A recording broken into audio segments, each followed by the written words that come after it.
Hello, MTG friends. It's Zach here today with another Commander episode for you. Today, though, we're doing something a little bit different. Unlike the previous 3 Commander episodes that we have out, maybe more, I don't know. Ryan's been going through these just as fast as I have. But I have for you today not just a Commander episode, but a competitive Commander episode. And again, also, not just any competitive commander, but a competitive commander that is not really played yet. This is a homebrew, immensely powerful, blisteringly fast combo deck. And, granted, the budget is nuts. This deck, if you wanted to play it in paper with every single piece of power in this deck, with no proxies, would set you back about $3,000. And, frankly, the vast majority of that is coming from your fetch lands, your dual land that you need to play, as well as some of the more expensive artifacts like Mox Diamond, which is well over $400 now.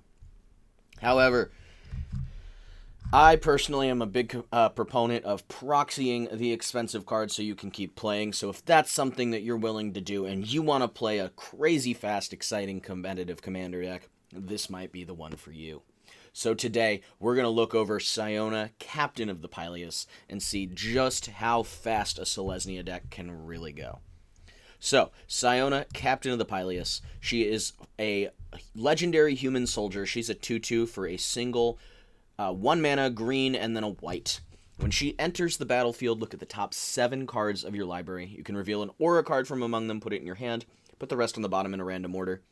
That's great. You know, she comes in, she essentially gets to look through the top 7 and maybe draw you a card, but the real highlight of this card is the second ability. Whenever an aura you control becomes attached to a creature you control, create a 1/1 white human soldier creature token. That doesn't seem all that exciting, right? You'd think we'd have to pack a ton of auras, but I'm only playing 18 over here? What's going on? It's because Siona, Captain of the Pyleas, actually has an infinite combo with this card, Shielded by Faith. For 1 white, it's an enchantment aura that just says, enchanted creature has indestructible. When a creature enters the battlefield, you may attach Shielded by Faith to that creature. So how does this work? You have Siona out, you attach Shielded by Faith to any creature on the board. An aura you control has now become attached to a creature, and you make a 1/1. Then, Shielded by Faith triggers. A creature has entered the battlefield. You may attach Shielded by Faith to it, so you attach it to that 1/1. Oh, but now Siona triggers again, because enchantment you control has become attached to a creature.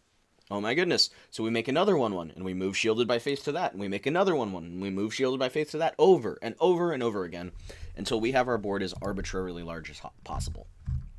And, I mean, frankly, the rest of the deck is about shutting down opponent interaction, finding our combo pieces, and winning on the turn that we play our combo pieces. So, let's look over the ways we are going to do that. We are playing, as always, 100 cards, 10 artifacts, 12 instants, 29 lands, we're going a little trim on the land base, 25 creatures, 5 sorceries, and 18 enchantments. So, let's go ahead and go over the different packages of this deck and exactly how it plans to win. So first, let's talk about the ramp base here. We've got a Soul Ring, of course. We have an Arcane Signet, of course. Who doesn't? We have a Chrome Mox in here, so you can exile a non-artifact, non-land, and add a mana of that exiled card's colors.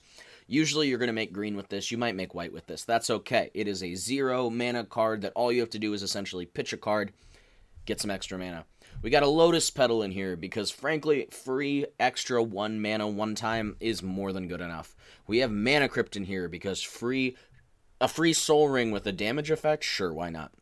We have Mox Diamond in here because, I mean, again, free mana ramp. You can't get better than this. There's a reason this card has its $400 to $600 price tag, and it's because this card is one of the absolute premier mana artifacts that you can possibly get in Commander.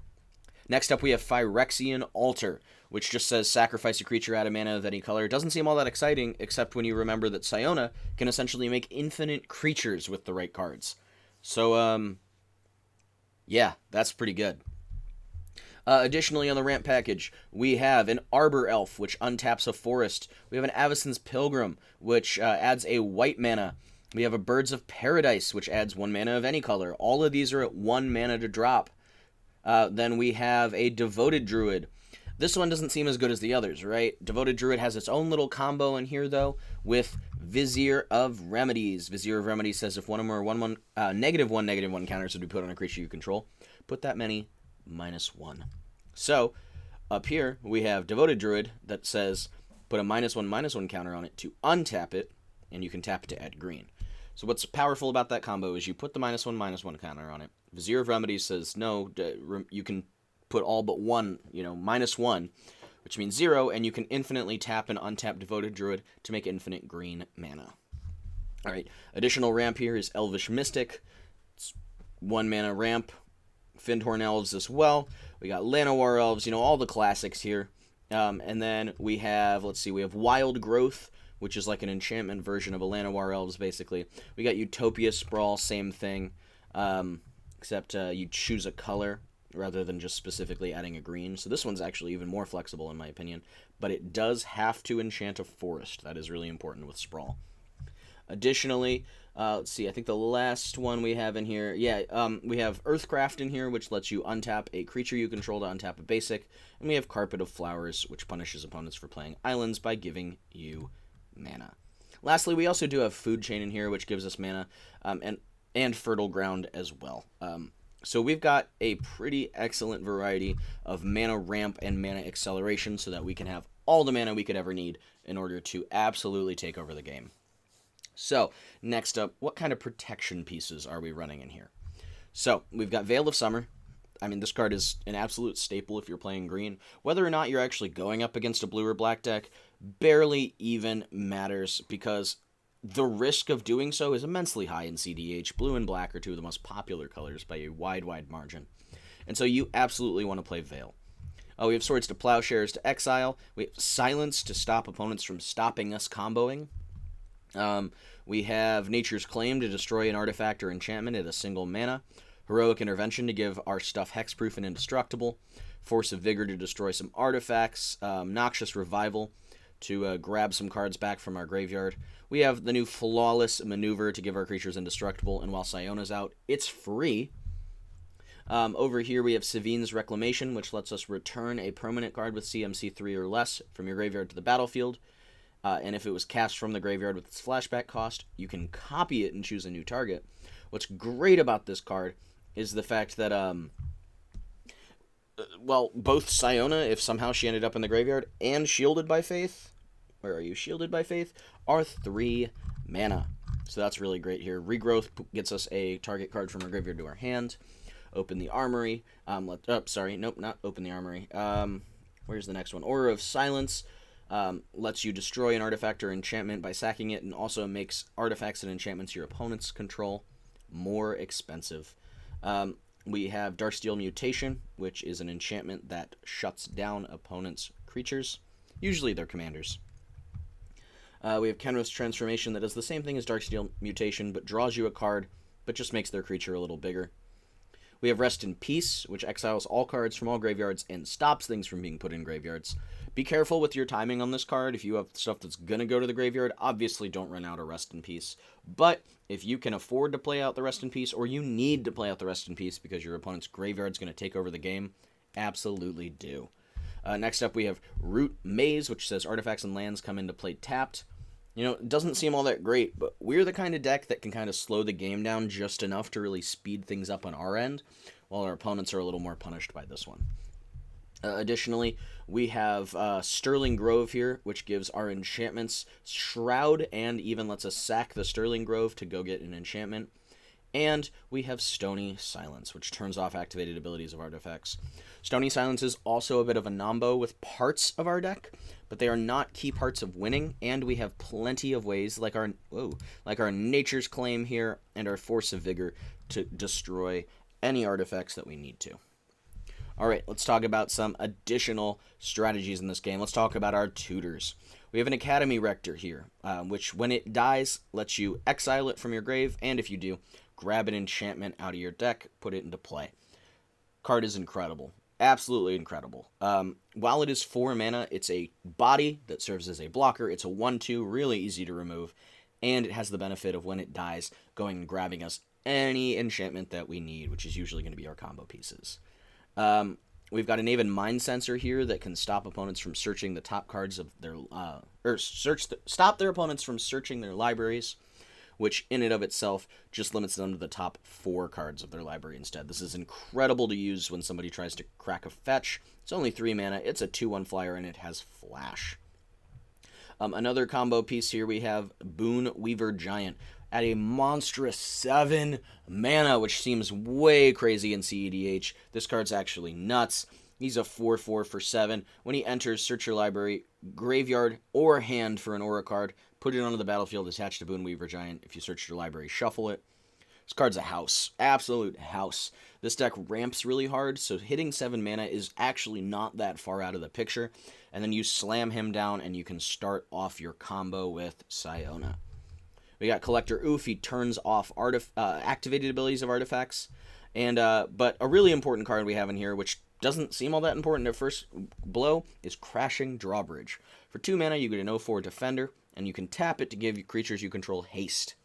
Now, why is this card actually good in this deck? It seems terrible, right? Just objectively. Well, it is a redundant way that this deck is able to give your infinite 1/1s haste. The other way we would do that is with Concordant Crossroads, which gives everything haste. And the reason, of course, this is so powerful is because on the turn we shielded by Faith of Siona and chain that enchantment down the line until we have infinite 1/1s, is by being able to give them haste, it really shuts off your opponent's opportunities for interaction. Alright, next up we have Destiny Spinner. Creature and enchantment spells you control can't be countered. What more do you want? This card is insane for only 2 mana. And it has the added benefit of late game, if you need to make a beater, you can pay 4 mana to give a land plus X essentially. It turns into an XX elemental creature with trample and haste, where X is the number of enchantments you control. Fantastic. We got Drannith Magistrate here, which stops your opponents from casting spells from anywhere other than their hand. You get this down early, your opponent doesn't get to play their commander. Love it. We got Eidolon of Rhetoric. Each player can't cast more than 1 spell each turn. Aethersworn Canonist is pretty much the same thing. Each player cast a non-artifact spell, can't cast non-artifacts. Not as good, but 1 mana less. Grand Abolisher. During your turn, opponents can't cast spells or activate abilities of artifacts, creatures, or enchantments. Wildly powerful at white. There's a reason this card is pricey, and it's because it's essentially silence on a stick. You want to play without being interrupted, you want to get that shielded by Faith out and not let your opponents mess up your plans, Grand Abolisher is the way to do it. We got another tutor here with Heliod's Pilgrim. It comes in for 3 mana, grabs you an aura, puts it into your hand. It's not as good as Boonweaver because it's not playing it out, but who cares? 3 mana, grab your shielded by Faith, slam it. The next one is part of a combo, and I'm sure anybody that plays, even just normal EDH, frankly, but also cEDH, knows just how powerful Heliod's Sun Crowned is.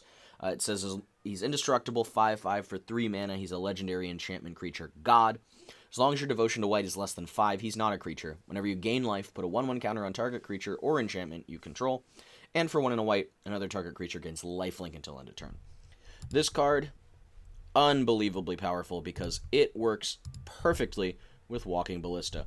As long as you can get Ballista with 2 1/1 counters on it, or a way to put additional power on it, it goes infinite with Heliod for just 1 and a white, and lets you ping out everybody at the table. How? Well, like we just said, Heliod says whenever you gain life, put a 1/1 counter on target creature or enchantment you control, and you can give something lifelink. So you pay 1 and a white, you give your Walking Ballista with 2 1/1 counters on it, lifelink. You remove 1 1/1 counter from it, ping somebody for 1, well, you just gained a life because it has lifelink. You put a new 1/1 counter on Walking Ballista, target someone else, and you do this over and over and over and over and over again as many times as you can until everyone's dead or somebody finds a way to interact. Alright, next up we have Linvala, Keeper of Silence. Activated abilities of creatures your opponents control can't be activated. I don't really know what else to say about this card. Linvala is just an absolutely spectacular piece of protection. She's a 3/4 flyer, so she's already a fairly decent body in the air, but also she stops your opponent's creatures from using their activated abilities. Someone else wants to Walking Ballista you? Sorry. Nope. It's beautiful. All right, we got Manglehorn next, which is both a destruction piece and a stacks piece. It's a 3-drop 2/2 that comes in, destroys an artifact if you so choose, and makes your opponent's artifacts enter tapped. Awesome card. Occame Adversary is a card draw engine as well as a Death Toucher in our deck. He costs 2 less if your opponent controls a green permanent, which would give you a 2/3 Death Toucher for 2. And when he deals combat damage to a player, draw a card. Very threatening card, very dangerous, and at the very least it serves as an absolutely house of a blocker and can be as cheap as 2 mana. There's really no reason not to play this guy if you're playing green and you have the space in your deck. Excellent card. Additionally, we have Runic Armasaur for 1 green. It's a dinosaur 2/5. This card is beefy, it's hard to get through, and whenever an opponent activates an ability of a creature or land that isn't a mana ability, you draw a card. One of the most popular competitive commander cards, well, commanders really, is Thrasios Triton Hero, who very conveniently has an activated ability that is not a mana ability. So Runic Armasaur on the board is going to be drawing you an absurd amount of cards. It's also very well designed in that it says you may draw a card, so that you can't just get decked out by an opponent infinitely activating an ability. But it really lets you dig for answers while an opponent tries to go off. Alright, so those are all the creatures that are left in this package here. Let's go ahead and blow through the rest of these sorceries here. We have Finale of Devastation, which is X green for a sorcery. Search your library or graveyard for a creature card with converted mana cost X or less. Put it onto the battlefield. If you search your library this way, shuffle it. If X is 10 or more, creatures you control get +X/+X until end of turn. Yeah, it's a Crater Ouphe on a sorcery. And we're actually not even playing Crater Ouphe in this deck because he's a real beefy investment. Odds are we will probably not be paying for that X = 10 unless the game has really dragged on. But what this is really good at is just grabbing some of your small creatures, your small ramp maybe, or even something like Collector Ouphe. It's just a helpful toolbox card. And Green Sun Zenith does the exact same thing, but for 1 green less. However, it does not search your graveyard. And it also does not have the X = 10 rider on there. But Green Suns then shuffles itself back into your deck. Open the Armory is an aura or equipment tutor. You use this to go find Shielded by Faith. That's its whole purpose in the deck. Let's see. We've got a couple other cards to talk about in the enchantment section here. We're going to really quickly touch on the combo between Earthcraft, which is tap an untap creature, untap target basic, and Squirrel Nest, which is a land that says it enchants your land and gives your land the ability to tap, create a 1/1 green squirrel. This is an additional infinite creature generator in this deck as a backup in case Siona is getting targeted, your Shielded by Faith gets destroyed. Just having Earthcraft out and Squirrel Nest as well as a haste enabler gives you infinite 1/1s and the ability to give them all haste. Very, very powerful, and it's just another backup way that this deck can kind of blow through somebody if you really need to. Sylvan Library is also in here because Sylvan Library is a broken Magic card. Play Sylvan Library. Thanks for watching. No. Next up, we're going to go ahead and go through our instants and a couple more of our artifacts here. So let's start. You know what? Let's start with the artifacts since we've talked about most of them. We've got Altar of the Brood. Whenever another permanent enters the battlefield, each opponent puts the top card of their library into his or her graveyard. Under your control, of course. So this is just a way you can mill out all your opponents with Siona. You go on that infinite chain, and bam, each opponent has milled every single card in their library, and then you just pass the turn and they lose 1 by 1. It's a good way to win. We got Blasting Station, which is yet another way to win. So how this one's going to work is a little more complicated than just Altar of the Brood going, okay, you've put creatures into play, you win the game now. Blasting Station, on the other hand, is, like I said, a little more complicated. So you're going to have Siona out. You're going to create the 1/1 after you've put Shielded by Faith on her, and then you're going to move Shielded by Faith again, so you have an extra 1/1. Then you are going to tap Blasting Station in response to the Shielded by Faith trigger, or I suppose the Siona trigger, and sacrifice the unenchanted 1/1. When you do, it'll deal 1 damage to target creature or player. Then you allow the Siona trigger to resolve to create a new 1/1, and allow the Shielded by Faith trigger to resolve to move to that new 1/1, putting another Siona trigger on the stack. Once you do, Your Blasting Station has been untapped because a new creature has entered the battlefield, and you can tap it again and sack the unenchanted 1/1 to continually deal 1 damage to everything around the table. Target this well. If you need to remove some creatures before you go for players' faces, that's acceptable too. But, I mean, you got infinite damage as long as nobody disrupts your combo. It's a little janky, that's going to take 3 cards on the board, one of them being from your command zone. But Blasting Station is a really, really fast and efficient way to win the game. If you are Siona-ing, if you are squirrel nesting with Earthcraft, you've got a lot of options with Blasting Station here, and I think it's a crazy powerful card in here. And the very last artifact we'll talk about is Skull Clamp. It's Skull Clamp. You're making 1/1s. Yeah. If somehow you don't win the game, or you've just used another aura onto a creature, and you have a couple 1/1s laying around, or maybe you don't need a mana dork anymore, Skull Clamp for a single mana to play and a single mana to equip, kills your creature, draws you 2 cards. At worst, too, you can put it on like Siona, turn it into a 3/1, buff your dude a little bit. But, I mean, realistically, you're going to use Skull Clamp as a way to draw you cards. Very powerful. All right, so let's go ahead and go through the remainder of these instants. We've got Chord of Calling as a tutor. Let's use search your library for a creature card with converted mana cost X or less and put it on the battlefield and then shuffle. Costs X, green, green, green. But you can convoke. So, if you are in the middle of your Siona combo, say, but you do not have everything you need, maybe you need one of your creatures out, maybe you need some way to shut down an opponent, let's say you've started your combo and then, I don't know, your opponent casts a spell that you can deal with, but you couldn't deal with another one. Maybe you drop out Eidolon of Rhetoric using your Chord of Calling just to sneak it out there. So let's say, I don't know, your opponent goes to destroy your Siona. You Veil of Summer and stop them, and then immediately you could Chord of Calling, slam out Eidolon of Rhetoric, and now that opponent can't do it again. You could grab other things as well. You could grab Ballista suddenly out of nowhere. You could grab Linvala to stop things. You could even grab Grand Abolisher at the beginning of a turn or something like that. You've got a lot of options with what you can choose, because remember, Convoke does not require your creatures to be able to attack. You just have to tap it. They can be summoning sick. They can be fresh to the board, and you can still Convoke with them. Very powerful and very flexible instant speed card. Another one is Eladamri's Call, which is a tutor for green-white, which lets you search your library for a creature, reveal it, put it on into your hand. Enlightened Tutor, very similar. Search your library for an artifact or enchantment, reveal it, shuffle your library, put it on top. Next up, we have Worldly Tutor. Search your library for a creature card, reveal it, shuffle, put it on top. These are all just immensely, immensely powerful tutors, and you're definitely going to want to play them.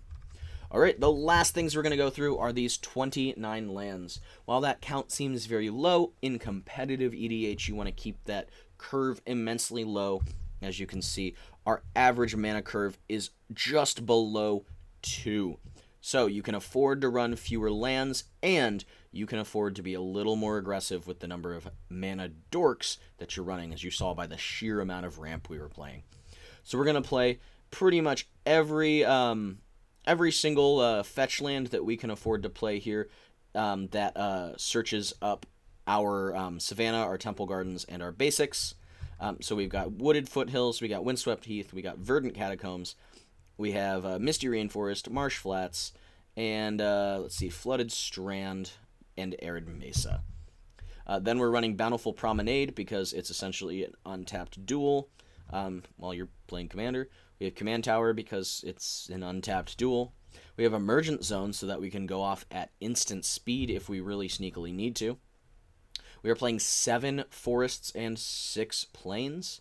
We are playing a Gaia's Cradle, which is just absurd in this deck for near infinite green mana. We're playing a Horizon Canopy because having your lands be able to cash in for card draw later is very strong in my eyes. We have a Prismatic Vista to go search those basics that come in untapped. Of course, we're playing a Savannah because it is the OG duel. And we have a Wooded Bastion because I really like this card. This is one of those more like pet lands, but it's an untapped, essentially dual land. We have so much access to green in this deck that I think having a way to filter it into white-white for things like are Shielded by Faith for things like Aura of Silence, for things like Linvala, for things like Grand Abolisher. I think that having this in here as that way to filter is actually really helpful and really important. And so that is a look at what my Siona deck tries to do. Like I said, I think this deck is blisteringly fast. I've done some crazy playtests with this thing, and it has the ability to win immensely early, crazy fast, just nuts. And the strategy is really simple. You want to set your board up so that you have a ton of mana, the ability to protect your board with things like Flawless Maneuver, with things like Veil of Summer. Just keep your board safe, and then you want to go off with Siona by getting Shielded by Faith on her, as well as any number of your combos, like Altar of the Brood, like Blasting Station, or using things like Heliod Suncrown and Walking Ballista, and then use all of those effects in order to just wipe your opponents out through either combat, mill, or direct damage. So let's really quickly have a look at what kind of hands we can see for this deck. Alright, right off the bat, this one doesn't look too good, so we'll go ahead and mulligan it. I'm going to hit new game on that because that's really the way you mulligan on here. Alright, so looking at this hand, I would say this isn't too bad, actually. We have protection with silence in here. We have an early Carpet of Flowers that we can throw down immediately. So I think the thing that we would put back if we had to London mulligan would probably be the Canonist, but since in EDH you get a free mulligan, we're not going to put any of those back. We're going to draw for our turn.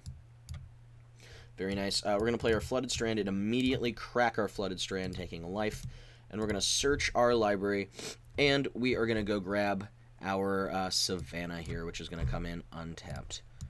Go ahead and shuffle. Look at that. Beautiful. It's a Plains. We're going to tap it, and we're going to play our Carpet of Flowers. This is a great turn 1 play because if we are playing against any opponents with islands, we're going to be generating a lot of mana very quickly. Hypothetically here, our opponents could have, 1 or 2 islands in the opening turns, and we could be sitting on 3 mana and drop Siona on turn 2. Anyway, we're going to go to the next turn, and we're actually just going to play this Plains here. And we're going to tap this and play Avacyn's Pilgrim. See, we're already on the mana ramp plan. Look at us go. So let's pretend that we have 1 extra mana here just because. Realistically, it's fairly likely at this point that we would have that mana. If we don't, that's okay. Somebody might have a fetch land out there, but let's pretend we do so we can put down an Aethersworn Canonist. Untap. We're going to draw. Oops. We'll play our Windswept Heath and crack that, and go ahead and search out. Let's just go ahead and grab a Forest. I don't really see the need to grab anything more advanced than a Forest right now. We've got all the mana we need right now. So we've got a Forest. We've got hypothetically 4 mana here. So let's go ahead and pop these and play Siona. We're going to go ahead and look at the top 7 cards through Architect. We're just going to draw them. And we get to grab an Aura if we see one. 2, 3, 4, 5, 6, 7. Sadly, there's no Aura here, but that's okay. We'll move to the bottom of the library. I don't always expect to hit when it comes to Siona. It's nice when you do, but the number of auras we're playing isn't insanely high, and it doesn't need to be. Alright, so not looking too bad. We'll go ahead and move to our next turn. Untap, play our Command Tower. Now, let's see. Here's the deal. We're going to go ahead and put our Blasting Station out next. I think that puts us in a decent spot, and the best part is we could hypothetically play our Darksteel Mutation still if we needed to enchant something an opponent controls, because Aethersworn Canonist lets us play doesn't limit us when we play an artifact. So we'll untap, we'll draw, and there we go. There's our draw engine. We'll put Sylvan Library out, and we'll pass the turn. Draw, draw, and draw again. Look at that. We're going to take the Worldly Tutor for sure, but we're going to take all 3 of them. 1, 2, 3, 4. 1, 2, 3, 4. Gorgeous. All right. So we're going to go ahead and pass the turn, but at the end of an opponent's next end step, we're going to Worldly Tutor, and we are going to go ahead and put, let's see, why don't we grab, let's see, 1, 2, 3, 4, 5. Perfect. Why don't we go ahead and grab our, where is he? Our Heliod's Pilgrim. I'm putting it into my hand because we would hypothetically draw it at the start of our next turn. So we draw, we play a Forest, we drop a Heliod's Pilgrim. This allows us to go get our Shielded by Faith. Now we can't play it this turn, and that's okay. because we have our Aethersworn Canonist out. However, we're going to start swinging with this Canonist because we want to get rid of the Aethersworn Canonist if we can. Now here's the nice thing too, is having Blasting Station out here also could hypothetically let us go off without an opponent even seeing it coming. So we'll go ahead and untap. We'll draw for turn. There's a Vizier of Remedies. That's real good. Let's see. We got 2 more draws to look at, though. There's a Mana Crypt. There's a Wooded Foothills. We'll take the 8. Play our Mana Crypt. Let's play and crack our Wooded Foothills to go grab a Forest. Also, I feel like I... Nope, we're good. I was going to say, I feel like I used that to play a Forest, but I did not. Alright, so we'll go grab a Forest. Pop that Forest out onto the board for only a single life. And shuffle up. So we got all of this mana here. Looking fantastic, so here's what we're going to do. Silence.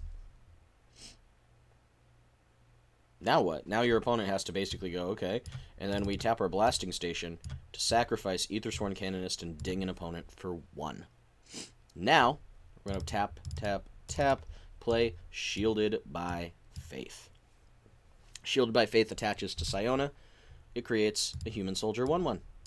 Creature enters, untap Blasting Station, attach Shielded by Faith to it, go infinite, and you just won the game.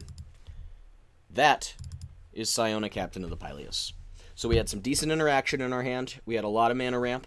We had a lot of power. We've shut something down with the Darksteel Mutation. We're still sitting on a Force of Vigor in our hand, which lets us destroy artifacts and enchantments. We have the ability to sack things with Blasting Station, and we were shutting down speed with Aethersworn Canonist as well. Additionally, we were getting a lot of mana off our Carpet of Flowers and Sylvan Library, plus that nice Mana Crypt there. I think that should show you a kind of like mid-rangey version of how fast this deck can go off. I really hope you take a look at this list a little more closely. We'll make sure that the link is down in the description. And I really hope you enjoyed watching this deck tech for Siona, Captain of the Pyleas, at a competitive EDH level. If you play cEDH and you want to give this deck a try, I highly encourage it. Let me know what you think. I would love to hear your feedback. Are there things that I'm missing from the deck that I didn't know about? Are there things you think should be in there that maybe I may have cut? Please, I'd love to hear your feedback. I think this deck is super cool and is a lot of fun, and is really, really powerful in the competitive EDH meta. So, thanks for watching our Commander Deck Tech. I'm Zach, and I really hope you enjoyed. If you did, please become a friend of the gathering. Subscribe, like, and leave us a comment. We'd love to hear from you. Thanks again for watching. Bye!